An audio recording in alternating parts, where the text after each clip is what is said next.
नमस्कार साथियों। आज हम परीक्षा वाणी के पॉलिटी जिसमें जो है भाग 3 में मौलिक अधिकार में दो सिद्ध के संबंध में संरक्षण के सभी जो हैं महत्वपूर्ण तथ्य सब जो हैं चर्चा करने वाले हैं।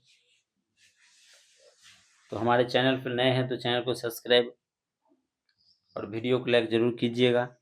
और ये PDF प्राप्त करना चाहते हैं तो हमारे टेलीग्राम से जुड़ सकते हैं। अनुच्छेद 20 जो हैं अपराधों के लिए दो सिद्धि के संबंध में संरक्षण प्रदान करता है और इसके अंतर्गत ऐसे व्यक्तियों को जिन पर किसी जो है अपराध को करने का आरोप लगाया गया है निम्नलिखित जो है 3 प्रकार का संरक्षण प्रदान किया गया है, जिसमें प्रथम है कार्योत्तर जो है विधि के संरक्षण जो अनुच्छेद 20 के फर्स्ट में है। उसके बाद है दोहरे दंड के संरक्षण अनुच्छेद 20 के सेकेंड में है। उसके बाद है आत्म जो है अभिशंसा से संरक्षण जो अनुच्छेद 20 के थर्ड में है।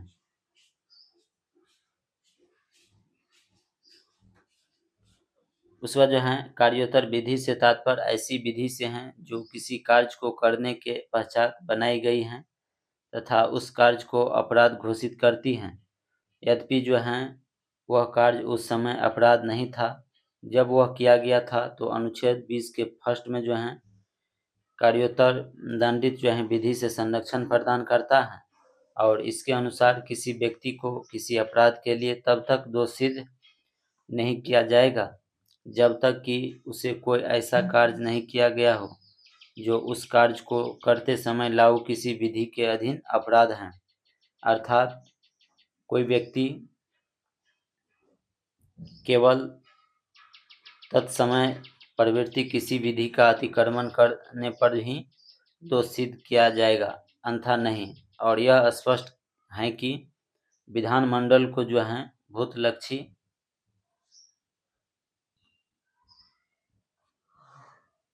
या जो है कार्योत्तर दंडित विधि बनाने से जो है निषिद्ध किया गया है। और अतः जो है कोई ऐसा कार्य जो उसे जो है किए जाते समय निर्दोष हैं पश्चावर्ती विधि द्वारा जो है उसे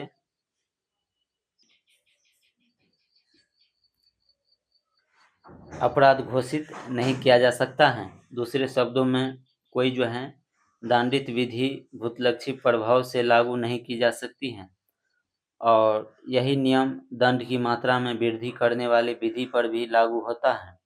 अतः कोई व्यक्ति जिसने कोई अपराध किया है और उस समय उस अपराध के लिए विहित दंड का जो है भागी होगा, न कि पश्चावर्ती विधि द्वारा वृत्ति जो है वर्धित जो है दंड का। और क्योंकि कोई विधि दंड की मात्रा को इस प्रकार नहीं बढ़ा सकती है कि बढ़ा हुआ दंड पूर्ववर्ती अपराधों पर जो है लागू हो, परंतु दंड को जो है कम करने वाली विधि पूर्ववर्ती अपराध पर जो है लागू की जा सकती है। और इसी प्रकार सिविल तथा कर संबंधी विधि भी भूतलक्षी प्रभाव से जो है लागू की जा सकती है। उसके बाद है अनुच्छेद 20 का सेकेंड के अंतर्गत दोहरे दंड से संरक्षण प्रदान किया गया है और इसके अनुसार किसी व्यक्ति को एक ही अपराध के लिए एक से अधिक बार अभियोजित और दंडित जो है नहीं किया जाएगा।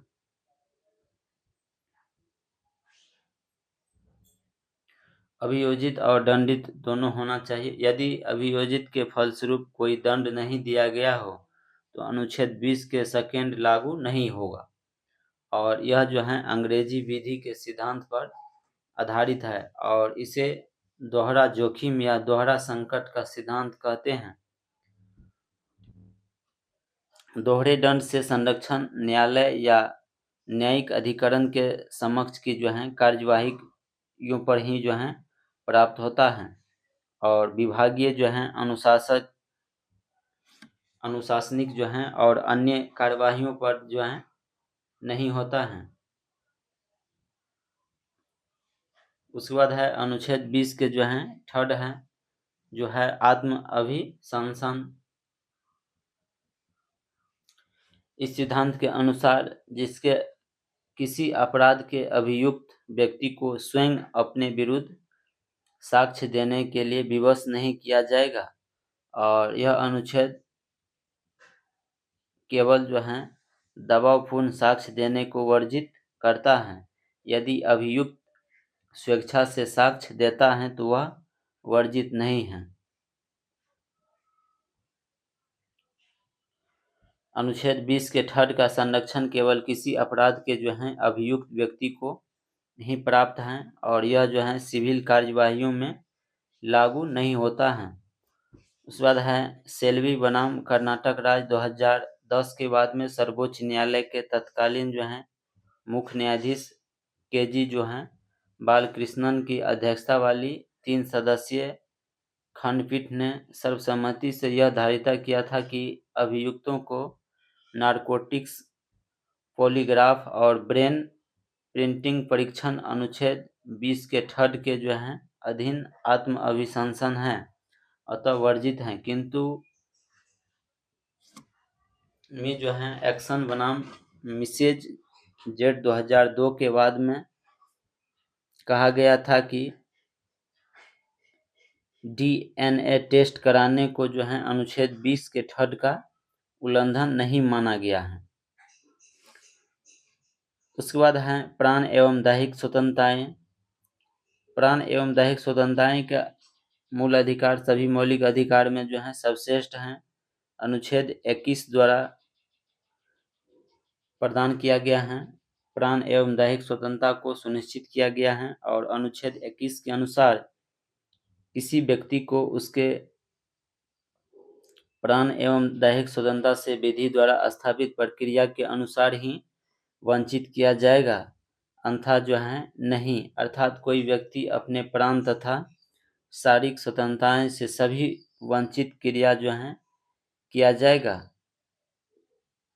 जबकि उसके लिए कोई विधिक जो है उपबंध हो। और अनुच्छेद 21 के तहत जो है व्यक्ति शब्द का प्रयोग किया गया है, अतः इसका संरक्षण नागरिक एवं विदेशी नागरिक सभी को जो है प्रदान किया गया है। उसके बाद जो है इसी प्रकार संरक्षण अमेरिका संविधान के अंतर्गत 5वें तथा 14वें संशोधन द्वारा प्रदान किया गया है। 5वें संशोधन के अनुसार कोई भी व्यक्ति सम्यक विधि प्रक्रिया के बिना अपने दैहिक स्वतंत्रता से वंचित नहीं किया जाएगा। अमेरिकी जो है न्यायालय ने सम्यक विधि प्रक्रिया का जो है अत्यंत विस्तृत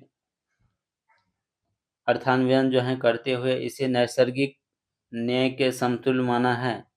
और यहाँ जो है अमेरिकी संविधान में प्रदत्त जो है दैहिक स्वतंत्रता भारतीय संविधान की अपेक्षा विस्तृत है, क्योंकि भारतीय संविधान में जो है दैहिक स्वतंत्रता का जो है अधिकार विधि द्वारा स्थापित प्रक्रिया के अधीन है। अतः विधानमंडल किसी व्यक्ति को उसके प्राण एवं दैहिक स्वतंत्रता से विधि का निर्माण कर वंचित कर सकती है। और के गोपालन जो है बनाम मद्रास राज्य 1950 के बाद में सर्वोच्च न्यायालय ने कहा कि अनुच्छेद 21 केवल कार्यपालिका कृत्य के विरुद्ध संरक्षण प्रदान करता है और विधानमंडल के विरुद्ध नहीं। विधानमंडल कोई विधि बनाकर किसी व्यक्ति को उसके प्राण एवं दैहिक स्वतंत्रता से वंचित कर सकता है। विधानमंडल द्वारा निर्मित विधि को नैसर्गिक नियमों के अनुरूप होना आवश्यक नहीं है, किंतु मेनका गांधी बनाम भारत संघ 1978 के बाद में सर्वोच्च न्यायालय ने के गोपालन के निर्णय को उलट दिया और अनुच्छेद 21 को एक नया आयाम देते हुए उसके क्षेत्र को अत्यंत जो है विस्तृत कर दिया। और इसमें जो है उच्चतम न्यायालय ने धारित किया है कि विधानमंडल द्वारा पारित किसी विधि के अधीन जो है विहित प्रक्रिया जो किसी व्यक्ति को उसके प्राण और दैहिक स्वतंत्रता से वंचित करती हैं, उचित जो है ऋजु और युक्ति युक्त जो है होना चाहिए। आइए परीक्षा दृष्टि से कुछ महत्वपूर्ण तथ्य देखते हैं, जैसे कि किस वाद में उच्चतम न्यायालय ने यह अभी निर्धारित किया था कि अनुच्छेद 21 के अंतर्गत जीवन के अधिकार में मरने का अधिकार शामिल नहीं है। यह जो है ज्ञान और बनाम पंजाब राज्य वाद में जो है इसका जो है चर्चा किया गया था। उसके बाद है किस वाद में उच्चतम न्यायालय ने जन स्थानों पर धूम्रपान को निषेध कर दिया था। तो मुरली एस जो है देवरा बनाम भारत संघ वाद में निषिद्ध जो है कर दिया था। उसके बाद है किस वाद में उच्चतम न्यायालय द्वारा अनुच्छेद 21 में प्रयुक्त पद जो है विधि द्वारा स्थापित प्रक्रिया की व्याख्या जो है ठीक न्याय संगत एवं उचित प्रक्रिया के रूप में किया गया है। तो मेनका गांधी बनाम भारत संघ के वाद में जो है किया गया था। उसके बाद है किस वाद में शिक्षा के अधिकार को जीवन के अधिकार में उच्चतम न्यायालय ने शामिल किया था। तो मोहिनी जैन बनाम कर्नाटक राज्य बाद में जो है किया गया था, और यह जो है 86वां संविधान संशोधन 2002 के द्वारा जो है 21 के जो है क के अनुच्छेद 21 के क के अंतर्गत जो है मूल अधिकार पर का जो है दर्जा दिया गया। उस बाद है उच्चतम न्यायालय ने किस वाद में अभी निर्धारित किया था कि तीव्र गति से विचारण एक मूल अधिकार है जो संविधान के अनुच्छेद 21 के अंतर्गत निहित है। यह जो है हुसैन आरा खातून बनाम बिहार राज्यवाद में जो है कहा गया था।